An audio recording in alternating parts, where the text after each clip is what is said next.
You're looking for accountability. You're looking for them to own it. But if that involves them experiencing some amount of guilt which they can't handle, they're going to keep on playing these victim cards, these hardening cards, these wall cards, like whatever they need to do to avoid that guilt. Hello, Saraswat Mango Prasad here. If you want to get control of your life and understand how the mind works, check out a DIY guide to mental health. The link is in description, I want to talk to y'all today about holding parents accountable. So we all kind of know that like everyone's either got daddy issues or mommy issues, right? We all sort of know that like in some way our parents are not going to be perfect and they may have screwed us up in some kind of way. And so as we go through life, we'll start to discover particular things like, oh, actually the way that I raised wasn't normal. Wait, so you mean that it's actually not healthy to cook and clean every single day and plan a Thanksgiving dinner for like 15 people and for one person to do that? I did not realize that. Or you may discover that it's not normal to bottle all of your emotions up and then throw temper tantrums, right? There are going to be all kinds of things as we grow up and as we learn about ourselves that we sort of realize that, hey, actually, like my parent has something to do with this. And sometimes as we discover the amount of trauma that our parents may have put us through, what we're really looking for is some kind of healing or closure. And frequently what that means is holding our parents accountable. But when we try to do that, it doesn't seem to work out well, right? So on the one hand, sometimes what parents will do is they'll be really slippery. They'll be like, what are you talking about? No, like that's completely normal. Like that's, there's nothing wrong with what I did. Sometimes they'll even deny it happened. They'll be like, no, I wasn't like that. I was there for you every single day. I put food on the table. I did this. Sometimes they'll justify things, right? They won't necessarily disagree or deny it, but they'll say that they kind of did the best that they could, which is sort of like interesting, right? Because if someone says, I did the best that I could, they're sort of excusing it, right? They're sort of saying like, hey, like it was in the past. I didn't know any better. I'm kind of sorry about that. And it doesn't feel like you're actually getting healing or closure or accountability. I did the best that I could. And sometimes what they'll even do is apologize. And they'll say, yeah, I'm so sorry. Yeah, I'm so sorry for that. It's in the past. There's nothing I can do to change it. So, I'm sorry. That's what you needed to hear, right? So I said, I'm sorry. Aren't you good now? Aren't we fine? Like you said I did this thing. I said I'm sorry. So it's in the past. It's behind us. So we're like done, right? So like, right? Isn't that what you need? And sometimes they'll even apologize. But the apology feels like flat. And sometimes they'll even use this one. Here's an increasingly common one. I'm sorry that you feel that way. Well, hold on a second. Does that mean you actually screwed up or didn't screw up or what? No, I'm sorry that you feel that way. I'm sorry that your feelings are bent out of shape. Like I'm sorry that your feelings, it's your feeling. I'm not sorry for anything I did. That's absurd. Are you kidding? No. I'm sorry that you feel that way. I'm sorry that you misinterpreted this whole situation and didn't understand the sacrifices I made for you and all this other kind of crap, and that you're bent out of shape even though I did a great job as a parent and I gave you everything you should ask for. I don't understand why you could possibly be upset. Oh, that's right. My child is upset with me, and these like millennial kids, these Gen Zers, they need parents to apologize. So I'm sorry that you feel that way. I'm supposed to talk about feelings, right? So I'm going to toss that in there, but I'm not actually going to take any accountability for what I did as a parent. That's what we're actually faced with. And so what do we do about this, right? How do we actually get some kind of accountability from our parents? So this is kind of bizarre, but what we actually have to do is start by being a little bit empathic. So what I mean by empathy is not we're going to give them a pass. What really empathy means is to be able to understand or feel what someone else is feeling. So if we want to understand how to hold our parents accountable, we have to understand their experience of things first, okay? So let's start with this. Imagine that you are a parent and your child comes to you and says, parent, I as child have these struggles because you taught me this lesson which has screwed up my life in a particular way. Now, as a parent, what do you think the child is looking for, right? Like, it's kind of weird. Hey, the last 5 relationships, I've gotten dumped because of a particular relationship pattern that I saw you and dad or mom, like the two of y'all were doing, and I learned that pattern, I internalized that pattern, and it's caused me problems in life. Child comes to you. Imagine you're the parent. What are you supposed to do in that situation? You can't really go back and fix it.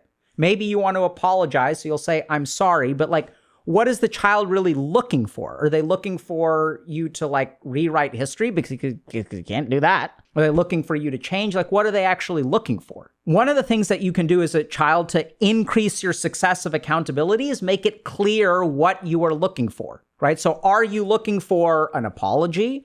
Are you looking for understanding? Are you looking for help? Are you looking for them to pay for therapy? Are you looking for a conversation? Are you looking for them to listen to you? Because frequently what happens is that when you present your parent with something like this, they get so damn defensive that they can't even hear what you're saying. And all you really need for them is to listen because you know it's in the past. You're not expecting them to invent a time traveling machine, go back and fix it. So I know it sounds kind of weird, but if you really put yourself in your parents' shoes, one of the biggest mistakes that I see kids make when they try to hold their parents accountable is that they themselves are not able to articulate what accountability means. So the first thing that you should do is kind of sit down and really think about, what are you looking for? Are you looking for them to understand? Are you looking for an apology? Are you looking for help? What are you actually looking for? And really articulate that to yourself so that you can articulate it to your parent. And let's kind of think about this in a non-parent-child situation. Like, let's talk about work for a second.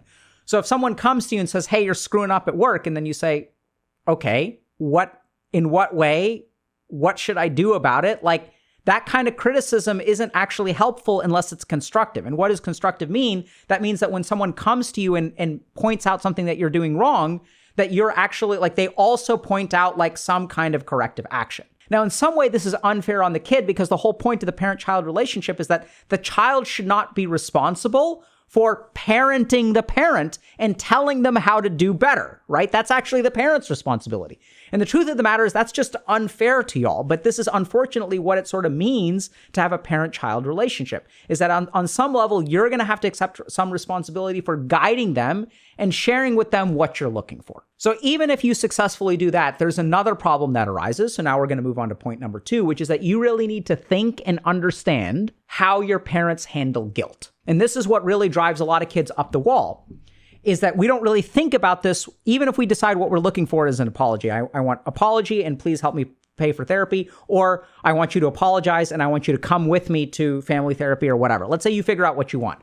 And then you approach your parent. And this is where we have to honestly put our sociopath's hat on a little bit. So this goes one step beyond empathy and really trying to think about, okay, how does my parent handle guilt? Because if my parent is bad at handling guilt, like, that conversation is not going to go well. So if you go up to your parent and you say, hey, you kind of messed up in this way and I've had to struggle with this. If the parent feels guilty and they don't handle that guilt in a positive way, you're going to see all kinds of negative behaviors emerge. So parents will, at the beginning, they could deny it, right? They could say that didn't really happen. And why are they denying it? It's because if it didn't happen, then I don't need to feel guilty. And the second thing that they can kind of do, so sometimes to avoid the guilt, what they're going to actually do is deny the premise. Oh, it didn't really happen that way. Another thing that they can do, so sometimes what they can do when they start to feel guilty because you're criticizing them is deny the premise. It didn't really happen that way. You're not remembering properly, like whatever, right? Because if nothing bad happened, then I don't need to feel guilty and it's actually your problem, which is so damn frustrating as a kid. The second thing that they can actually do, which is a little bit more insidious, is sometimes they can actually play the victim. And if your parent is not really good at handling guilt or accountability, this is like oftentimes a trump card that they will use. And they'll sort of play the victim. So either they'll turn it back on you, you were such a difficult child or something like that, which is incredibly toxic. Or what they'll do is absolve themselves of responsibility due to circumstances. And this is where I did the best that I could. Oh, it was hard time and this happened and this happened and this happened, which can actually be true. And there is some perspective to that. But if you really look at it, that's very emotionally unsatisfying, right? Because sometimes what playing the victim actually does, even if there's some truth to the circumstances, when they play that card, what they're ignoring is what control they did have. So let's say that your parent, the economy was bad and they did have to work extra long shifts. That's totally fine. So you can give them a pass on that. But oftentimes what parents will do if they have trouble with guilt is they'll use the victim card to absolve themselves of all responsibility. So even though you had to work extra long shifts or you had to work 2 jobs, that doesn't excuse why you didn't show up for my birthday or why you went to the bar every opportunity that you got or any manner of other things. So this is something that you have to be really careful about, is that there may be some truth there, but sometimes parents who don't know how to handle guilt will play the victim card. They'll talk about circumstances. I did the best that I could. And thereby what they'll sort of do is absolve themselves of all responsibility, not just the excusable responsibility. Another thing that can happen when parents feel really guilty is that they can kind of harden up. So instead of actually engaging you with conversation, they'll kind of become really flat. They'll be like, yeah, you're right. I'm sorry. I did the best that I could. You're right. I'm a bad parent. I'm so sorry. I'm so sorry. I'm so sorry. So they kind of harden. They don't really know how to engage with you. And if you kind of think about it, what's happening there is they can't tolerate the guilt. So what they're going to do is they're just going to like, I'm going to put up a wall. The wall is going to be here and I'm not going to feel that guilt. I will give you what you want. What do you want? An apology? Here it is. Totally fine. Take it. Take the apology. Now it's done, right? I don't need the wall anymore. We're past it. I don't need to feel the guilt. So it's kind of interesting because sometimes what happens with kids is it's very frustrating because if your parents put up a wall and they don't actually engage with their guilt, what that sort of means is that the apology that you get is cold and remorseless. They don't actually feel the remorse because the remorse is so uncomfortable, which in turn makes their apology feel kind of fake. So this is the third thing that parents can do. So what does this mean for you as a child? I think it's kind of unfair, but you really have to think about what does your parent do? Because if what you're looking for is closure and you put them in a situation where they can't handle the guilt, you're just going to get frustrated and they're just going to get frustrated because you're looking for remorse. You're looking for accountability. You're looking for them to own it. But if that involves them experiencing some amount of guilt, which they can't handle, they're going to keep on playing these victim cards, these hardening cards, these wall cards, like whatever they need to do to avoid that guilt. So as a kid, I think it's kind of frustrating, but like you really have to think a little bit about this and more to prevent your own frustration, which kind of gets us to the next point, which is to really acknowledge that as a human being, you can't really ever hold another human being accountable.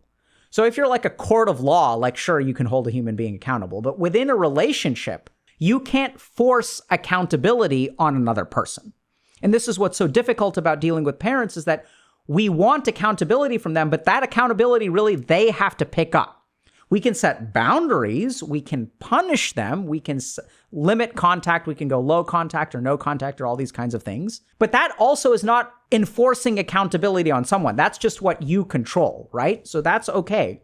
But for you to really think about and understand that in order for you to really get the closure that you want, they are going to need to hold the accountability. They're going to need to pick it up themselves. And so this is why we talk a little bit about how to smooth things along to encourage accountability on your parents' part. So the first thing, once again, is to articulate what exactly you're looking for from your parent, for you to understand what you're looking for. And sometimes you can even make a really interesting discovery, which is what you're actually looking for is something that is impossible for them to provide. Sometimes as children, what we're actually looking for, where we are emotionally, is we actually want them to go back in time and erase this part of our lives. We don't want to live the life that we are living in now. We don't want to live with the consequences of their actions. And I know it sounds kind of bizarre, but even if what you're looking for from them is impossible, if you vocalize that and they hear that and both of y'all can agree, man, this really screwed you up. And it sounds like it's very, very, very difficult for you to like live life in a healthy way because of my actions or because of this upbringing. And I wish I could actually go back in time and change it. And it sounds like that's actually what you need to be fixed, is to go back in time. I don't know how to do that. And then this is where you as a child, you can kind of own that as well. And you can say, I don't know how you can do that either. And then you can actually get some kind of healing or closure. So this is why it starts with you really understanding and articulating to them what you're looking for. It also requires some amount of understanding how they react to guilt. And so you know what to anticipate in terms of their reactions. Because oftentimes what kids will do is once they have that reaction, once the parent has that reaction, the kid feels frustrated and then we bludgeon them, right? As they harden and they give us a cold apology, we don't actually feel satisfied. So we escalate. As we escalate, no, like that's not enough. You don't understand. We'll say these kinds of things. They feel guiltier. As they feel guiltier, they put up the walls more. As they put up the walls more, they apologize harder and with less remorse. Cold apology, colder apology, coldest apology. And then the cycle repeats, which is why this is so frustrating. So at the end, what you've got to really realize is that some of this has to come from them. You can try to smooth the path as much as you want. You can try to make things easy for them. You can try to avoid pitfalls. But at some point, you actually have to give them the responsibility. You have to make your case, and then you have to say, look, mom or dad, this is the best that I can do. I need you to kind of step up and help me make this right. I need you to kind of figure out and help us. We need to work on this together. So this is the way that I feel. This is what my experience was. I'm happy to listen to your recollection of the events, but this doesn't feel complete to me. And if the parent is like, what do you want me to do? What do you want me to do? What do you want me to do? It's good for you to articulate, but it's not your job to 100% figure out what they're supposed to do to make things right.